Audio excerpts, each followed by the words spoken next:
નમસ્કાર. અમરેલીની હનુમાનપરા પ્રાથમિક શાળાની જર્જરિત સ્થિતિને લઈને આમ આદમી પાર્ટીએ ગંભીર આક્ષેપો કર્યા. આપના નિકુંજ સાવલિયાએ શાળાની મુલાકાત લઈ પૂરતા વર્ગખંડોના અભાવ, વિદ્યાર્થીઓને જમીન પર બેસાડવા, ગંદકી અને વરસાદી પાણી ભરાવાની સ્થિતિ સમસ્યાઓ અંગે રજૂઆત કરી. સૌથી ગંભીર રીતે શાળાના દરવાજા અને રેલિંગમાં વીજ પ્રવાહ આવતો હોવાથી ફરિયાદ કરવામાં આવી છે, જેને પગલે વિદ્યાર્થીઓ અને શિક્ષકોની સુરક્ષાને લઈ ચિંતા વ્યક્ત કરાઈ. આપે સમગ્ર મામલે તાત્કાલિક તપાસ કરી શાળાની મૂળભૂત સુવિધાઓ અને સુરક્ષાની ખામીઓ દૂર કરવાની માંગ કરી છે. વધુ સમાચાર માટે જોડાયેલા રહો આરપી ગુજરાત ન્યૂઝ, રાજકોટ. જય હિન્દ.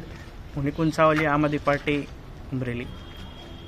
આજે આપણે હનુમાનપરા એટલે કે અમરેલી શહેરની અંદર આવેલ હનુમાનપરાની પ્રાથમિક શાળાની મુલાકાતે છીએ. આપ જોઈ શકો છો કે આ પ્રાથમિક શાળાની ખસ્તા હાલત છે. તમને આગળ અંદરથી દેખાડીએ, બહારથી દેખાડીએ. આ એનો કોડ છે અને આ એમના ટોયલેટ છે, જે મોબાઈલ ટોયલેટ છે, અને ઉંદરડાની વાટા મારે છે. જોયું, જાણ્યું બધું. હવે તમને અંદરનું એક દ્રશ્ય દેખાડીએ.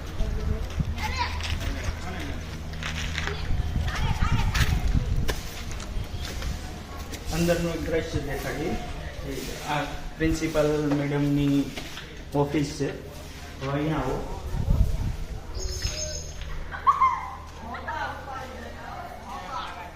કોપડા પડે છે અહીંયા, એટલે બધી આ જાળે મારેલી છે અને અહીંયા વિદ્યાર્થીઓ બિહારવામાં નથી આવતા. ખાસ કરીને એક ઈ જાણવાનું કે અમરેલી સિટીની અંદર આ સ્કૂલ છે.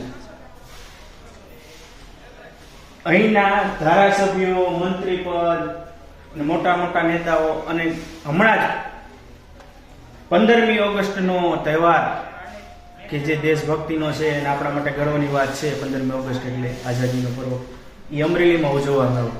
અને અમરેલીના આંગણે જ સ્કૂલોની ખસ્તા હાલત છે, જ્યારે આ પર્વની પાછળ કરોડો રૂપિયાનો ખર્ચ કરવામાં આવ્યો.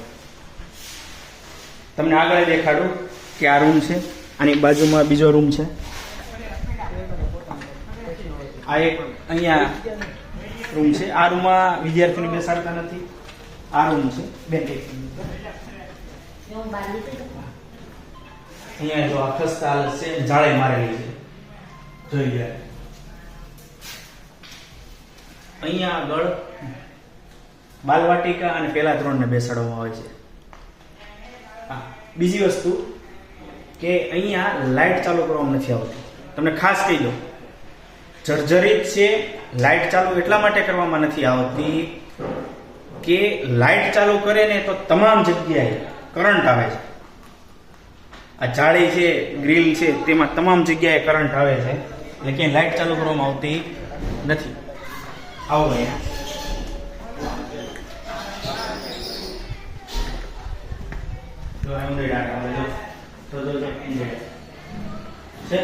કેવડા છે, આવડા ઉંદરડા છે.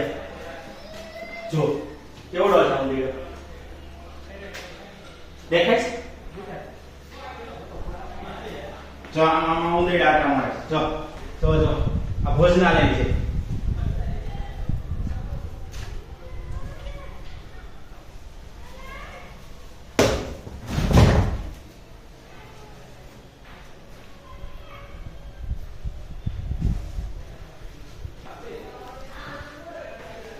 પાણી ને પીવાનું જો ઉંદરડો ગયો ચાલુ નથી, ક્યાંય પ્લગ દીધેલા નથી, કેમ કે બધી શોર્ટ આવે છે, એટલે ક્યાંય ચાલુ. સ્માર્ટ બોર્ડ છે પણ ક્યાંય યુઝમાં નથી. એ સોશિયલી છે. બે જ રૂમ બહારથી. આ ઓસરી છે, ઓસરીની અંદર બેસાડવામાં આવે છે અને ત્યાં આગળ બેસાડવામાં આવે છે. ખાસ તમે જોઈ લો, છેલ્લા 32 વર્ષના શાસનમાં અમરેલી શહેરની સ્કૂલ છે. અમરેલી શહેરમાં આવતી આ સ્કૂલ, ને એમાંય હનુમાનપરા વિસ્તાર, એટલે કંઈ નાનો હુનો વિસ્તાર નથી. હનુમાનપરા એટલે સારામાં સારો વિકસિત એરિયો કહેવાય, કે સારા લોકો ત્યાં રહે છે. એની બીજું તમને દેખાડો. આવો, આ ગ્રાઉન્ડ છે. ગ્રાઉન્ડમાં બોર્ડર નથી મારેલી. આમ પારિવારિક રહી છે બધા, બોર્ડર નથી મારેલી ક્યાંય. તમે જોઈ લો, અહીંયા જોઈ લો. આ જો હવે અહીં થોડોક વરસાદ આવે એટલે આ બધી પાણી ભરાઈ જાય છે. આવો છે. આ જાહેર શૌચાલય જેવું કામ છે, જોઈ લો.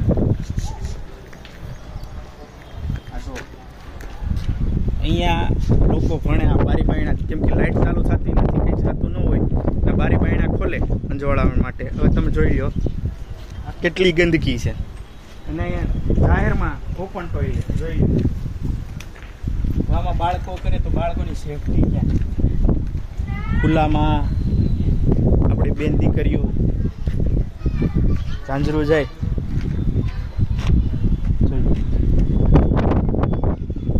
સરકારને એવું હોય કે આને વ્યવસ્થિત કરવી છે, કે આને બીજી જગ્યાએ ટ્રાન્સફર કરીને બનાવો, બીજી જગ્યાએ ટ્રાન્સફર ન કરી શકતા હોય તો ટેમ્પરરી બેઝ અહીંયા સરકારે પોતાની માટે ટેમ્પરરી એસી ડોમ બનાવી શકે છે. તો વિદ્યાર્થીઓ માટે અહીંયા 4 કમરા બનાવવા હોય તો ટેમ્પરરી આ બાજુમાં 4 કમરા ન બની જાય, અહીંયા પાડીને પછી કન્સ્ટ્રક્શન ન કરે. પણ આ સરકારની મેલી મુરાદ છે. હવે તમે જોઈ લો કે અહીંયા કઈ રીતનું શિક્ષણ આપવામાં આવે છે. ખસ્તા હાલ છે, જીવના જોખમે લોકો ભણવા આવે છે. આવું નહીં તો પ્રાથમિક શાળા હોય 1 થી 8 ધોરણની બાલ મંદિર, ત્યાં ફરતી બાઉન્ડ્રી હોવી જોઈએ, એનો પ્રવેશ દ્વાર હોવો જોઈએ, એની સેફટીની સિક્યુરિટી માટે ગેટ હોવો જોઈએ. એ નથી, એનો અભાવ છે. અત્યાર સુધીની આ સ્કૂલની ગ્રાન્ટ ગઈ ક્યાં? વિદ્યાર્થીઓને જે સુખ સુવિધા ભણવા મળવી જોઈએ એ ગઈ ક્યાં? સરકારને અમારી નમ્ર વિનંતી છે કે આ ખસ્તા હાલની સ્કૂલને તાત્કાલિક ધોરણે નવા રૂપાંતર કરવામાં આવે. ના થઈ શકે તો અહીંથી બીજી જગ્યાએ ક્યાંય શિફ્ટ કરી દેવામાં આવે, જેથી કરીને અહીંના બાળકોનું ભવિષ્ય છે એ બગડે નહીં. જય ભારત, જય મા સરસ્વતી.